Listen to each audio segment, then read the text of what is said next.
So please join me in welcoming John.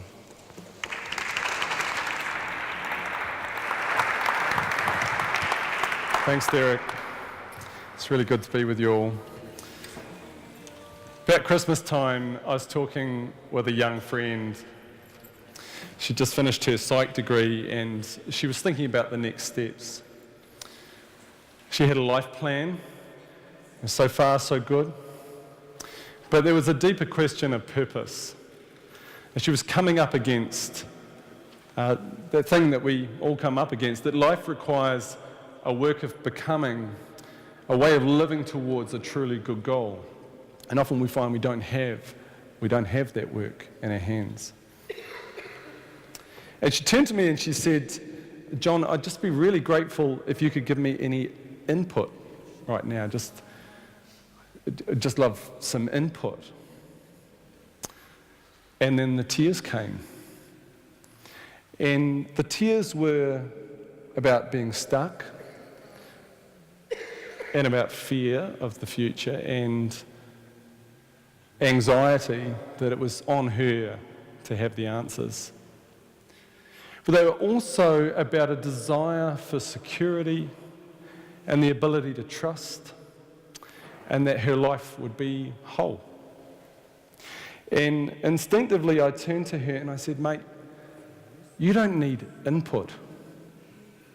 You've been inputted into for 5 years. You need rest. I didn't mean that she needed to lie in on the weekend or that she needed better time management skills and better work-life balance. I was talking about the assurance and the comfort and the strength that comes from learning to abide with the God who hears and responds to us, who comes to us, who is with us. The way of being, the work of becoming, the education, if you like, that she needed was not more input. It wasn't information and success and experience. It was the simple and challenging work of learning how to pray. That lively, adventurous, trusting experience of doing life every moment with God. And I had the honour later in the year of walking with her for a time and seeing that work unfold in her life. And it was beautiful. I've spent all of my adult life in and around universities studying, researching, teaching, and I now work as a chaplain here in Wellington. And I know about input, and I know how wonderful it can be. But as I think about the compartmentalised lives and the dissociated emotions about the poorly used, unloved bodies and the broken relationships, about the acute, ironised loneliness and the silent, chronic anxiety of students and teachers alike at our institutions of higher learning, I believe that the work, the deep work of becoming that we need, the education that we need, is to learn how to pray, how to come into the presence of God. Now, when we think about education, this seems ridiculous, at worst, very poor advice. Because the story we have around education is that I come and I acquire knowledge, I invest my time and my energy, and I accumulate information and skills and experience. And I come away with a knowledge and social capital that I can invest to maximise my graduate employability and realise my earning potential so that I can walk into happiness and so that I can make a difference in the world. This is the story that we tell. It's a story of personally applied information management, if you like. And it assumes a story about being human where it's about the intellect. It's not about what the New Testament calls the cardia, or the gut, the heart, the core of who you are. It's about the mind, it's not about the body. It's about me, it's not about my life with others. It's about networking, investing in friendships. It's not about relationships of openness and trust. If it's about prayer, it's about spiritual techniques for well-being. It's not about a relationship with God and the adventure that entails. It's a dream of self-realized autonomy. And there are rewards for living this way. There's a certain kind of authority, certain kind of trust that's given when you've done the work. There's money. There's an identity that's publicly affirmed. But as I think about my friend and coming alongside her, and I think about her tears, there's a cost to that way of living. There's a cost to going into that story and allowing it to shape your life towards whatever goal. The cost is not just that the dream of maximizing my earnings radically undersells a truly good goal, a vision of what good life should be. And it's not just the irony that as I pursue a dream of self-realized autonomy, I'm actually equipping myself to become a highly effective, highly efficient human resource.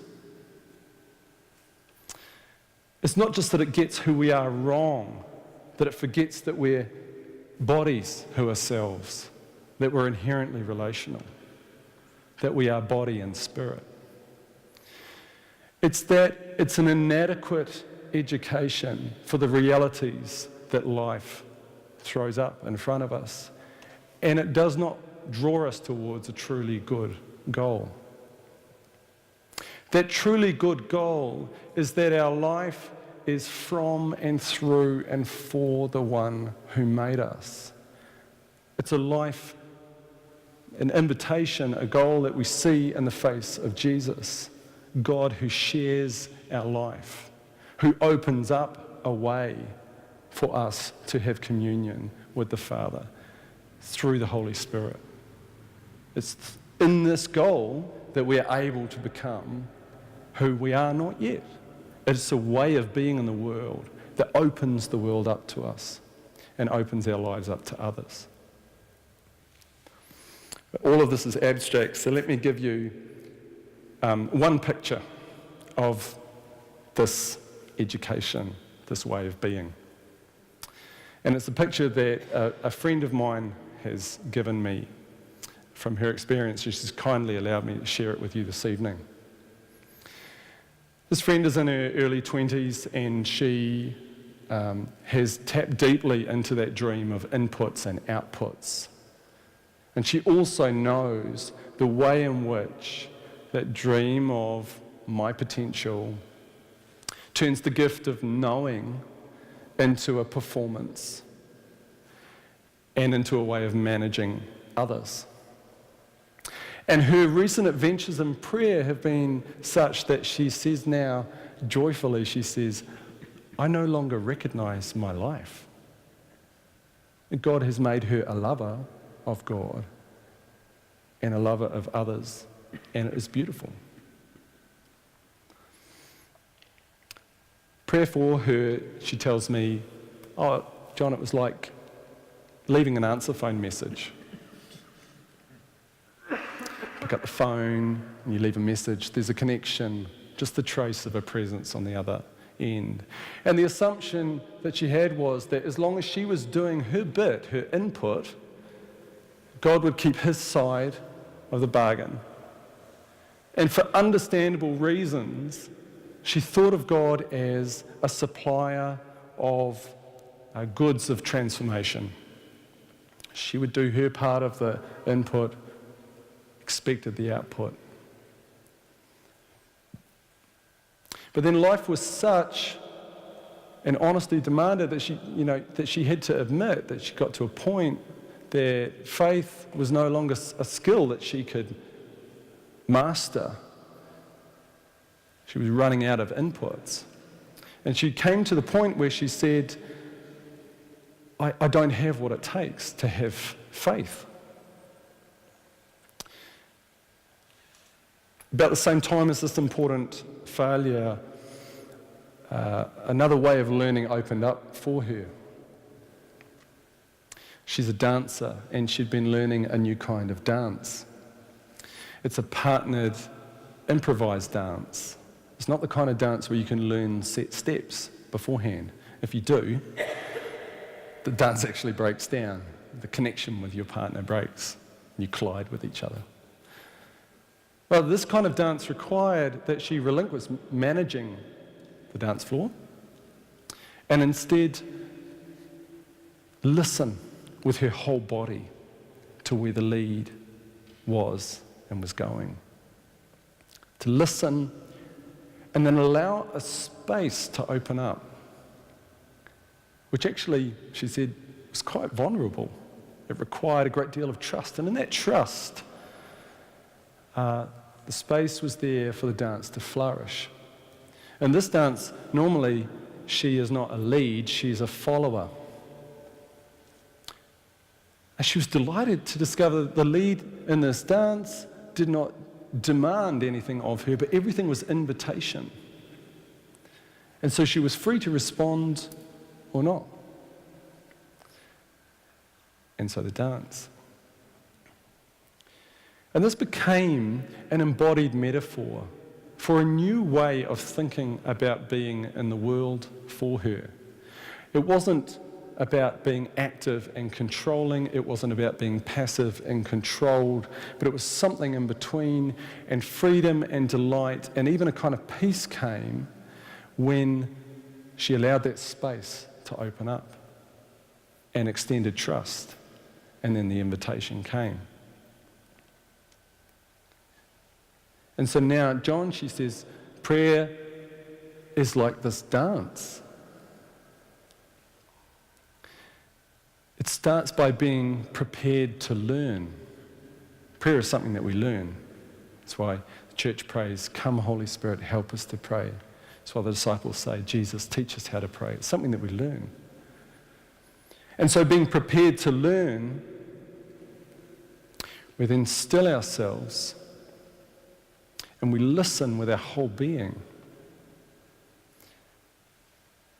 And we extend trust, which feels quite vulnerable, even painful maybe. But as we extend trust, we're okay with the space that opens up, space for both partners to move in the dance. And then the invitation comes, this way, this way, this way, this way, yes, yes, yes, here, now. And you find that life has become more like a dance floor. So as we set a kind of idea of education as inputs and outputs aside, and we learn to listen for and to trust God's expert leading, as we learn to follow and allow the space that makes the dance happen to be there, what you find is that this starts to reshape all the other relationships in life. It spills over. And very simply, we stop having to manage others, their perceptions and their expectations, and we're free to love them as they are instead, as also dancers. And it's beautiful. Now, this is just one picture, and there are as many pictures as there are prayers of what this might be like. So don't take my word for it, but also don't let this just be more input, more information. So if you feel a sense of invitation, if you are at a point in life where you go, there's a work of becoming that's needed, wherever you might be in life, however that might be, that you're not yet who you need to be for that situation, then still yourself and listen. and extend trust. Come, Holy Spirit. The psalmist writes, I have stilled and quieted my soul like a weaned child with its mother. Like a weaned child is my soul within me. O Israel, hope in the Lord both now and forevermore. Thank you.